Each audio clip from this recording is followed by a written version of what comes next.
할렐루야. 좋은 아침입니다. 오늘 하루도 주님 안에서 평안한 그런 수요일이 되어지기를 원합니다. 지난주에 우리는 창세기 1장 2절 말씀을 함께 나누었습니다. 땅이 혼돈하고 공허하며 흑암이 깊음 위에 있고 하나님의 신은 수면 위에 운행하시니라. 그 말씀을 우리가 나누었습니다. 창세기라고 하는 것은 시작이지요. 성경의 시작은 창세기입니다. 근데 성경의 마지막은 계시록입니다.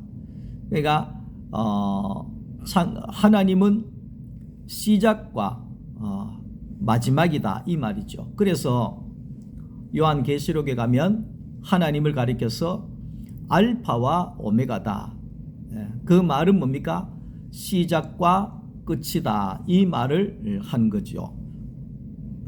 그러니까 하나님은 시작하시고 하나님은 마지막에 이루시는 분이다. 그러니까 마지막이다. 시작과 끝이다 할 때 끝이라고 하는 것은 끝났다 이런 것이 아니라 완성됐다 이런 뜻입니다. 하나님의 계획이 완성됐다. 하나님의 그 모든 것이 완성됐다 이렇게 말씀을 하는 겁니다. 자, 그래서 이 하나님께서 예수님께서 십자가에서 죽으실 때 뭐라고 말씀하셨느냐 하면 다 이루었다 이랬습니다. 다 이루었다. 그러니까 다 이루은 것이 완성이지요. 완성했다. 이 말을 하고 있는 겁니다. 그래서 사도 바울은 말하기를 너희 속에 착한 일을 시작하신 하나님이 마지막에 이루실 줄을 확신한다. 이렇게 이야기합니다. 그러니까 하나님은 시작과 이루시는 분이시다. 그렇게 말씀을 하고 있는 겁니다. 그러니까 우리의 인생도 마찬가지입니다. 우리의 인생을 시작하신 것은 하나님입니다. 우리의 인생을 완성하실 분도 하나님이라는 거죠. 하나님이라는 거죠. 그 말은 뭐냐 하면 우리의 인생이 하나님의 계획 안에 있다 이 말이죠. 근데 이제 우리가 기도도 마찬가지입니다. 하나님 뭐 이거 해주세요, 저거 해주세요, 저렇게 해주세요, 이렇게 해주세요. 이렇게 우리가 요구 조건이 많지만 그러나 알고 보면 그렇게 한다고 해서 그렇게 되는 것이 아니라는 것입니다. 일반 종교 안에는 다 그렇게 하고 있죠. 이래 해주세요, 저렇게 해주세요. 빌고 또 빌고 하잖아요. 그러면 그렇게 되는지는 모르겠습니다만은 그러나 우리가 섬기는 하나님은 우리를 만드실 때 이미 우리의 모든 것들을 계획하시고 하나님의 계획대로 이루어지게 하시는 분이라는 겁니다. 그걸 우리가 믿는 거죠. 피조물은 그걸 믿는 겁니다. 그것을 믿는 겁니다. 그래서 잠언서의 말씀을 보면 너희가 마음으로 자기의 길을 계획한다 할지라도 그 걸음을 인도하시는 것은 하나님이다. 이 말은 뭐냐면 마음으로 이렇게 해야지 저렇게 해야지 뭘 해야지 뭐 해주세요 이렇게 해주세요 아무리 그렇게 한다고 할지라도 결정하는 것은 하나님이다 이 말이죠. 결국은 뭡니까? 하나님의 운명대로 되는 것이다. 그것이 피조물의 삶이죠. 그래서 예수님의 그 기도를 보면 예수님은 뭐 달라는 기도를 한 적이 없어요. 하나님의 뜻이 무엇입니까? 하나님의 뜻을 알기를 원합니다. 하나님의 뜻대로 되기를 원합니다. 하나님의 뜻이 이루어지기를 원합니다. 내 뜻이 없고 아버지의 뜻대로 되어지기를 원합니다. 그 예수는 왜 그렇게 현명한 기도를 했습니까? 이미 하나님이 예수님을 보냈을 때 모든 일을 이루시도록 하나님께서 계획하신 것을 예수님은 알았다는 겁니다. 그래서 예수님은 그 하나님의 뜻을 이루는 것이 목적이었다, 이렇게 말씀을 하지요. 땅이 혼돈하고 공허하고 흑암이 깊은 위에 있고, 하나님이 창조에 왜 이런 흑암이 있느냐, 왜 혼란함이 있느냐, 공허함이 있느냐, 이 말이죠. 이 말이죠. 그것은 우리가 결국은 지난 주일에 말씀을 나눌 때 사람이 없기 때문에 공허할 수밖에 없다, 이래 이야기를 했습니다. 사람이 없기 때문에 혼란할 수밖에 없다. 온 세계가 혼란해질 수밖에 없다. 사람이 없기 때문에 흑암이 가득할 수밖에 없다. 요즘에 그 코로나가 이제 한 3년 가까이 진행이 되면서 일어나고 있는 현상이 뭐냐 하면 사람이 없잖아요. 물론 뭐 카페나 이런 데 가면 사람이 있겠지만 거리에 사람이 없어요. 예? 특히 뭐 조금 어두워지는 저녁 시간만 돼도 우리 동네 보니까 한 6시, 7시만 돼도 사람이 없어요. 그러니까 조용한 거예요. 예전에는 뭐 뛰어다니는 사람, 노는 사람, 애 소리, 뭐 무슨 소리, 뭐 야단인데, 요즘에는 조용하고, 야, 이거 참 사람이 사는 건가 싶을 그런 생각들이 많이 들더라고요. 그러니까 예를 들어서 사람이 없다고 생각해 보세요. 이 수성구에 사람이 하나도 없다고 생각해 보세요. 얼마나 공허하겠어요. 예? 얼마나 혼돈하겠어요. 얼마나 혼돈하겠어요. 예. 그런데 그 사람이 있다고 생각을 해보세요. 예, 사람이 있으면 완전히 달라지게 되어지는 거지요. 그래서 하나님께서 그 천지 만물을 창조하시고 사람을 위임자로 세웠잖아요. 예? 땅을 다스려라, 땅을 정복해라, 땅에 번성해라, 이렇게 하나님이 정하셨거든요. 그것은 뭐냐 하면 땅에 사람이 있어야 짐승이 살 수 있고, 땅에 사람이 있어야 이 모든 이 만물이 유지가 되어진다는 겁니다. 사람이 없는 데는 폐허가 되는 거예요. 사람이 살지 않는 데는 아무리 좋은 환경이고 여건이라고 해도 거기에 살 수가 없는 혼돈함이 일어날 수밖에 없다는 거예요. 그러니까 이제 우리가 그 시골에 가면, 산에 가면 산판을 하잖아요. 그 산판을 왜 합니까? 그냥 가만두면 되는데 그렇지 않거든요. 가만히 두면 산을 관리를 안 하면 뭐 등굴이라든지 가시라든지 이런 것들이 뒤엉켜서 나무들이 살 수가 없는 거예요. 그러니까 소나무에 기생되어서 사는 송염인가 그런 이 약재락한 것들하고 그런 게 있어요. 줄기가 올라가는데, 야, 그 줄기가요 무섭더라고요. 왜냐하면 소나무에 딱 달라붙어 가지고 거기에 막 목을 칭칭 감아 올라가면서 기생해서 사는데 소나무의 수액을 다 빨아먹고 영양을 다 빨아먹고 그 얼마나 목을 졸였으면 그 단단한 소나무가 푹 들어갔어요.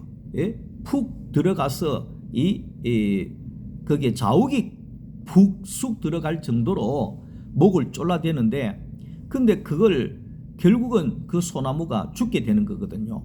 예? 왜냐하면 하도 목을 졸여가지고, 예? 하도 거기에 기생해서 영양분을 빨아먹으니까 그렇게 이제 되어지는 거거든요. 근데 사람이 가서 낫을 가지고 톱을 가지고 밑에서 뿌리를 잘라 가지고, 예? 그 소나무에 칭칭 감고 있는 그 줄기를 다 끄집어내고, 옆 가지를 쳐주고 이렇게 하면 바람도 잘 통하고 거기에 소나무가 건강하게 자라날 수가 있는 거예요. 그러니까 하나님이 사람을 왜 만들었느냐? 그렇게 관리를 하기 위해서 하나님이 사람을 만들었다. 그 말을 하고 있는 거죠. 우리의 인생도 마찬가지입니다. 우리의 인생도 내 안에 나를 관리하는, 나를 다듬고 나를 농사하는 사람이 없으면 사람은 황폐해질 수밖에 없다 이 말이죠. 아무리 많이 배우고 아무리 지식이 있고 힘이 있고 능력이 있고 잘났다고 할지라도 내 안에 사람이 없으면, 나를 경작하는 사람이 없으면 그 사람은 공허할 수밖에 없고 혼돈할 수밖에 없고 흑암이 가득해질 수밖에 없다. 이렇게 말씀을 할 수가 있는 겁니다. 자, 그래서 이 창세기 2장 1절 그 말씀을 보면 거기에 보면 그 말이 나옵니다. 땅에 경작할 사람이 없으므로, 땅에 경작할 사람이 없으므로 들에는 초목이 아직 없었다. 그 말은 사람이 없기 때문에 그렇다 이 말이죠. 사람이 없기 때문에 혼돈하고 사람이 없기 때문에 공허하고 흑암이 깊을 수밖에 없다. 이렇게 말씀을 하고 있는 겁니다. 근데 이제 하나님도 보면 오늘 말씀 속에 보면 하나님이 왜 수면 위에 운행하고 계시느냐, 물 위에 하나님이 운행하고 계시느냐, 사람이 없어서 그렇습니다. 사람이 없었어. 사람이 있으면 하나님이 앉을 자리가 있고 하나님의 거처가 있고 그럴 것인데 영이신 하나님이 거처할 곳이 없다는 거예요. 그러니까 하나님은 그래서 사람을 찾고 있는 거죠. 아까 번에 했잖아요. 유일하게 함께 살 수 있는 존재가 하나님의 모양과 형상을 입은 사람이라는 거죠. 사람. 그런데 그 사람이 없으면 하나님은 수면 위에 운행하시고 있을 수밖에 없는 거죠. 사람이 없으면 하나님이 답답할 수밖에 없는 거죠. 사람도 마찬가지입니다. 내 안에 나를 기경하고 나를 경작하고 나를 다듬어 주고 정리해 줄 수 있는 그 하나님이 없으면 그걸 이제 내 안에 사람이라고 이야기하는, 참 사람이라고 이야기하는데, 하나님이 없으면 우리는 폐허가 될 수밖에 없다는 거죠. 그래서 하나님과 사람은 짝꿍입니다. 짝꿍은 뭡니까? 없으면 안 된다는 거예요. 남자는 여자가 있어야 되고 여자는 남자가 있어야 되는 거예요. 여자가 있어야 되는 거예요. 나는 뭐 필요 없다. 그게 아니에요. 나는 남자가 필요 없다. 남자는 여자가 필요 없다. 그러면 우리가 어디에서 나왔습니까? 그러면 내가 없는 거예요. 남자가 있으니까 내가 있고 여자가 있으니까 내가 세상에 나온 거예요. 그래서 남자와 여자는 뗄래야 뗄 수 없는 하나라는 거예요. 그래서 남자와 여자를 한 몸이다 하는 말이 그 말이에요. 없으면 안 된다 이 말이죠. 반드시 함께 있어야 된다. 그래서 사람도 마찬가지입니다. 하나님의 형상이다 이 말은, 하나님의 모양이다 이 말은, 사람은 내 몸이다 이 말이죠. 하나님께서 말씀하시기를 사람은 내 몸이다. 아담이 하와를 보고 이 여자는 내 뼈 중에 뼈고 살 중에 살이다 이 말을 했잖아요. 그 말은 아담의 말이 아니라 하나님의 말이에요. 이 사람은 내 뼈다. 내 살 중에 살이다. 사람의 얼굴은 내 얼굴이다. 사람의 마음은 내 마음이다. 이렇게 말씀을 하고 있는 거예요. 그래서 하나님도 사람이 없으면 수면 위에 운행하고 계시고 있을 수밖에 없고, 사람도 하나님이 없으면, 나를 경작할 하나님이 없으면 폐허가 될 수밖에 없다.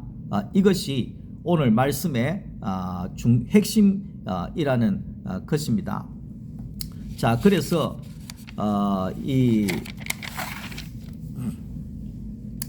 하나님이 사람을 하나님의 거처로 만드셨는데, 아담이 선악과를 따먹잖아요. 그러니까 아담이 선악과를 따먹는 순간에 하나님의 거처를 잃어버린 거죠. 하나님과 사람이 함께 살 수가 없는 거죠. 왜냐하면 사람이 우리가 잘 아는 타락했다 이렇게 표현하잖아요. 타락했다 하는 그 말은 뭐냐면 하나님이 들어갈 수 있는 존재가 아니고 귀신의 통이 되어버렸다 이 말이죠. 귀신의 통이 되어버렸다. 그래서 사탄의 통이 되어버렸다. 그러니까 왜 그 복음서에 보면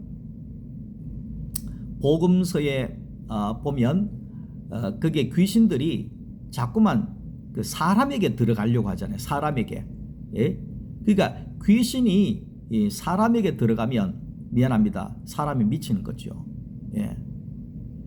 근데 우리가 알아야 되는 것은 우리는 영적인 존재이기 때문에, 사람은 그 영적인 존재라고 하는 말은 뭐냐면 하나님이 만드실 때 하나님의 영이 거할 수 있는 하나님의 처소로 만들어졌다 이 말이죠. 그렇기 때문에 그 영적인 존재는, 하나님도 영적인 존재지만은 사탄도 영적인 존재거든요. 그러니까 이 사탄도 더 쉽게 얘기하면 마귀도 귀신도 사람에게 자꾸 들어가야 되는 거예요. 영적이기 때문에. 그래서 사람은 하나님이 영이 들어가든지 귀신의 영이 들어가든지 그걸 내가 선택할 수 있는 것이 아니라 우리는 그런 존재라는 거예요. 저 집이 비었네? 그럼 귀신이 들어가는 거예요. 귀신이 들어가는 거예요. 저기 사람의 집이 비었네? 저 사람 안에 아무것도 없네? 그럼 들어가는 거예요. 우리가 그것을 잘 알고, 사람이 어떤 존재인지를 잘 알고 살아야 돼요. 사람은 그런 존재예요. 내 속에 예수가 없으면 귀신이 들어가 버리는 거예요. 왜? 영적인 것이 들어가야 그들이 영이 살 수 있기 때문에 그렇다는 거죠. 그러니까 거기 아담이 귀신이 들어가 버리니까, 사탄이 들어가 버리니까 하나님이 사람을 뺏긴 거죠. 쉽게 이야기하면. 그러면 그 뺏고 나서 또 들어가지. 한 번 그렇게 귀신통이 돼버리는데 거기 어디 들어가 살겠습니까? 거기 어떻게 들어가 살겠습니까? 못 살죠. 자, 그래서 하나님은 갈 데가 없어져 버린 거예요. 그래서 하나님께서 수면 위에 운행하시고, 또 쉽게 이야기하면 하나님이 거기에 아브라함을 부르시고 모세를 부르고 회막을 만들어라. 회막이 뭡니까? 천막이에요. 천막. 하나님이 거기에 있겠다 이 말이죠. 얼마나 있을 데가 없었으면 하나님이 천막에 있겠습니까? 근데 그 아브라함 안에 속에 들어가면 되지 왜 천막에 있으려 하노? 아브라함은 참 사람이 아니거든요. 아브라함도 아담의 후손이거든요. 그렇기 때문에 참 사람이 올 때까지 기다려야 되는 거예요. 그게 예수거든요. 그러니까 예수가 오기 전까지 하나님은 성막을 또 만들었잖아요. 성소를 만들고 지성소를 만들고, 그러다가 나중에 좀 더 좋아져 가지고 다윗에게 와서 예루살렘 성전을 만들잖아요. 그래서 예루살렘 성전 만들고 춤추고 노래하고 막 그랬잖아요. 그래서 사람은 하나님이 성전에 계신다, 하나님이 예루살렘 성전에 계신다, 춤추고 노래하고 했지만 하나님 하나도 안 기쁜 거예요. 저 성전을 무너뜨리라. 내가 사흘 만에 내가 성전 짓겠다. 예수님 얼마나 답답했으면 그 말씀 하겠어요. 많은 사람들이 벽돌로 만든 성전 안에 하나님이 거기 있다 이래 이야기를 하는 거예요. 근데 하나님이 오죽했으면 그 성전 벽 안에 들어가겠어요? 한번 갇혀 있어 봤나요? 하나님이 수천만 년 동안 거기에 벽 안에 지성소에 갇혀 있다 생각해 보세요. 예? 법궤 안에, 그것도 조그마한 법궤 안에 수천만 년 갇혀 있다고 생각해 보세요. 그게 하나님이 사는 겁니까? 그런데 사람들은 하나님이 법궤 안에, 하나님을 법궤 안에 가다 놓고 자기들은 뭐 춤추고 노래하고 뭐 영광 돌린다 하고 야단을 하는 거지. 그래도 하나님께서는 이사야서나 이런 선지서를 보면 아무것도 여기에 거기에 받지를 못하신 거지요. 자, 그래서 결국은 예수님께서 오셨잖아요. 예수님께서 오시고 난 다음에 예수님은 하나님의 생명을 가지고 오신 독생자거든요. 그러니까 예수님이 오시니까 이는 내 사랑하는 아들이요 내 기뻐하는 자다. 그러면서 예수님 안으로 하나님이 오신 거죠. 그래서 하나님이 예수님 안으로 오시니까 예수님 뭐라고 했습니까? 나를 본 자는 아버지를 본 자다. 내가 하나님이다. 이렇게 이야기할 수 있는 것은 나는 하나님의 완전한 형상이다. 나와 아버지는 하나다. 내 안에 아버지가 와 계시기 때문에 하나다. 이렇게 말씀을 하고 있는 거죠. 그래서 초대교회 성도들은 성령이여 오시옵소서.